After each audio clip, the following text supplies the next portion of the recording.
루카가 전한 거룩한 복음입니다.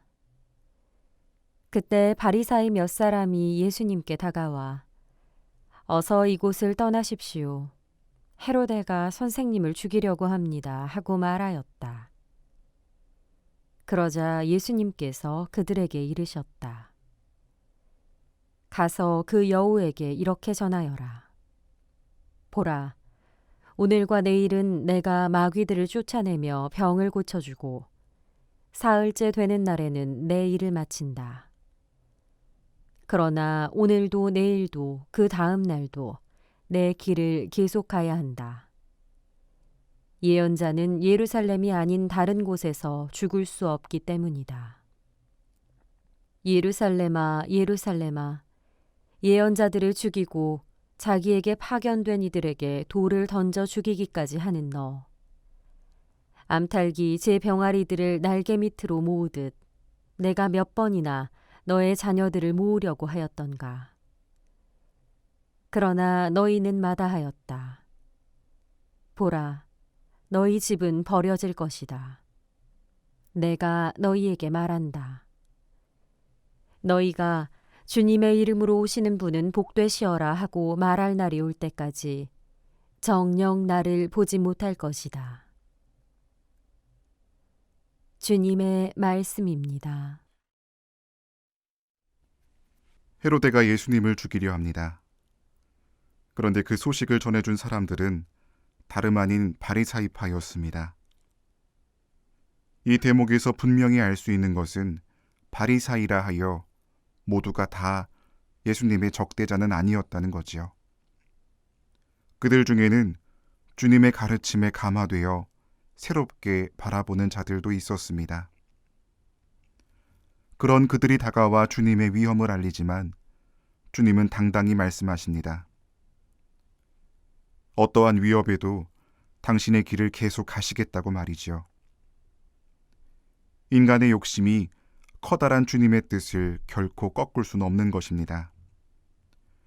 항상 그분께서는 인간의 죄 속에서도 희망의 꽃 한 송이를 피우십니다. 사람의 실수를 통해서도 완성을 이루시고 악을 통하여서도 선을 달성합니다.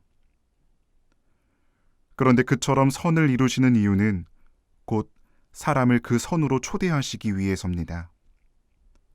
당신의 위대하심을 드러내고 뽐내고 당신이 옳았단 것을 내세우기 위함이 아니라 그 속에서 사람을 모으시고 함께 하시고자 하는 것입니다. 헤로데는 욕심에 눈이 가리워져 그런 주님의 사랑도 초대도 제대로 보지 못했습니다.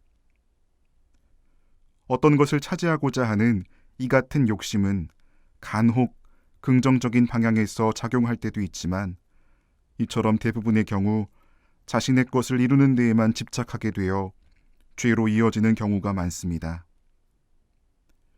여기서 중요한 것은 분별과 식별입니다. 무엇이 주님의 뜻이고 어디가 주님의 길인지를 잘 판단하고 선택하여 마침내 결단하는 것. 오늘 복음에서 바리사이는 올바른 식별을 했고 헤로데는 그릇된 판별을 하였습니다. 우리에게는 옳은 식별의 자세가 필요합니다. 그런데 그러려면 꼭 갖춰져야 하는 게 듣는 것입니다. 믿음은 들음에서 오고 들음은 그리스도의 말씀으로 이루어진다고 했습니다. 올바른 신앙의 여정은 주님께 귀를 기울일 때 가능합니다. 흔히들 훌륭한 지도자를 논할 때 꼭 빠지지 않는 덕목 역시 카리스마가 아니라 얼마나 경청하는 자였는가였습니다. 지도자로서 올바른 판단을 하려면 많이 아는 것도 중요하나 많이 들음 역시 매우 중요합니다. 듣지 않고는 군중의 요구사항을 알 수 없고 맞는 선택지를 고르는 것도 불가능합니다. 오늘의 우리도 하느님과 소통하고자 하고 또 그분의 뜻을 알길 원합니다.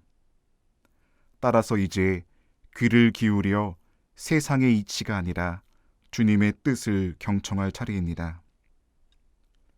여러분의 삶에서 하느님은 어떤 모습으로 다가와 함께하자고 하시겠습니까?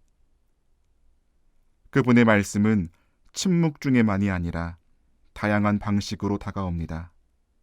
삶의 가장 익숙하고 친밀한 것을 통하여, 그리고 그에게 가장 잘 이해시킬 수 있는 맞춰진 방법으로 말씀하십니다.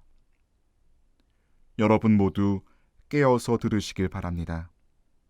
하느님의 음성을 높고 멀리 있다 생각하지 마시고 가까이에서 들려오는 큰 사랑을 체험하시기 바랍니다.